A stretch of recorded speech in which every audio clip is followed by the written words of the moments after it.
rebuilding. The catastrophic failure, a new start, physically, mentally, our careers, our businesses. Step back, first step, next step. The driver in me just wants to get it done tomorrow.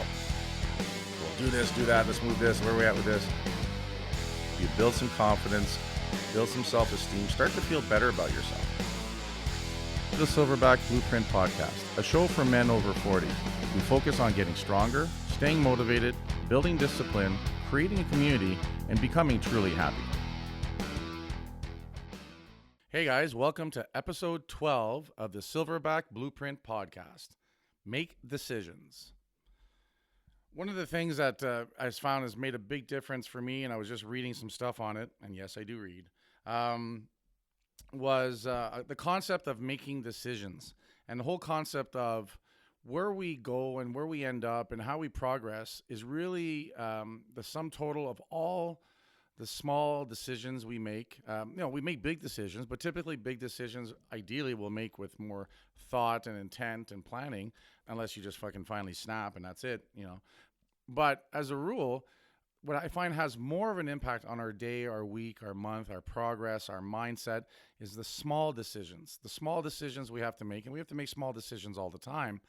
I find they have a greater effect on how things happen, how they unfold, and how you, how successful you are at making the changes we want to do. And again, it's all about making those changes and getting better at the things you want to have the things that you want to do to truly be satisfied and have a fulfilled life. So the concept of making decisions is important. The concept of making good decisions is super important, but the concept of making them quickly and acting upon them is even more important. In our gut, right? Call your spider sense, your gut sense, your gut feelings and stuff. When we run into any situation, right? As a reflex, we typically know the right thing to do or the thing that should be done given the situation, given what we want to do. But very often we don't make that decision. And I'll tell you why, is I think we hesitate too long. We sit there and we know we should do something happens. And if we start to hesitate, what happens is our mind will start to talk us out of it, because our mind, our instinct is to keep us away from pain and danger. So, and being uncomfortable. So what happens is if you leave too much time in there and let it sit in your brain too long, your brain starts quickly thinking about, well, if I do this, I'm going to be this and I'm going to be that. Next thing you know, you've talked yourself out of making that positive decision because your brain had a chance to tell you how uncomfortable it's going to be or how painful it might be or how dangerous it is. Now, when you're standing on your neighbor's roof and you're drunk and you want to see if you can jump into his pool, well, that's the time you should listen to your brain where it says it's probably not a good idea. I'll tell you, a quick example, though, of how we often talk ourselves out of things because we wait too long and we face it almost every morning, is the snooze button, right? The worst thing we can do is have that thing close to us and then have it so we can reach it and then have an annoying sound on it. Because what happens is the moment it goes off, instinctively we want to reach out and hit the snooze button, right? Just to stop it. And that's great if we stop it and we're getting out of bed and we're moving. But 9 times out of 10, what do? We hit snooze, then we roll over, we open one eye, and we see what time it is. And I guarantee you, we've all said, I got 9 more minutes, right? And boom, we fall back asleep. Then the snooze button goes off again, and you look at it, exact same thing. I have 9 more minutes, right? Because that's what your brain's telling you. Hey, you're tired. And it's true. Very few people wake up, when the alarm goes off and they're like, hey, motherfucker, let's go, right? You're groggy, you're coming out of your sleep, that kind of thing. Maybe you're overtired because you're getting to bed way too late or you're not getting enough sleep or stress. Who knows, right? But your body's in that state and your brain is there the whole time telling you, dude, stay there. Stay there. Pull the sheet up a little higher. Stay nice and warm and stuff, right? So what we got to do is make that snap decision and react on it. So a really cool thing, I was listening to a video the other day, and this lady was talking about it, and I can't remember her name or else I give her credit. Maybe we can find it and we'll put it in the show notes. Luke's like, oh, great, I got show notes. Cool. So, and she talked about a 5-second countdown or counting down from 5. So basically what she talked about, and it's a really cool concept. That alarm goes off, you hit the snooze button, and then you just take a deep breath, and you just go 5, 4, 3. And as soon as you hit 1, sheets are off, and you're standing up, right? Make that decision quickly. She was talking about how when she started doing that, it started to make a big difference, because just the counting down, your body's like, oh, we're counting down to something. Something's going to happen. And all of a sudden, the expectations are there that something's happening at zero, at blast off, right? They were talking about how she was, just stuck at home, lost her job and stuff, and sleeping all the time, didn't want to do anything, in a real funk, right? Poor state of mind and stuff. And she happened to see this NASA launch of the space shuttle back in the day. And she just sort of had that epiphany with the countdown and all of a sudden the rocket exploding. To her, that was her, that aha moment, that pivot, that where all of a sudden she goes, that's what I need to do. I need to take that anticipation, create it quickly with the 5-second countdown, or the counting down from 5. And then as soon as she hits 0 or 1, boom, take action, right? So, other examples, especially of you guys out there that are into the business world, or even in your jobs, you got to contact somebody to do something, we'll sit and we'll stare at that phone, or we'll sit in the car and we'll stare at that door, the place that we need to go in. We know we should go in, and we sit there long enough that fear and intimidation creeps into our head, right? Because for most people, just walking into a place for the first time is new, and new often is uncomfortable. Unless you're one of those crazy adrenaline junkies and stuff that, are always trying to need the new to survive and stay alive and stay focused.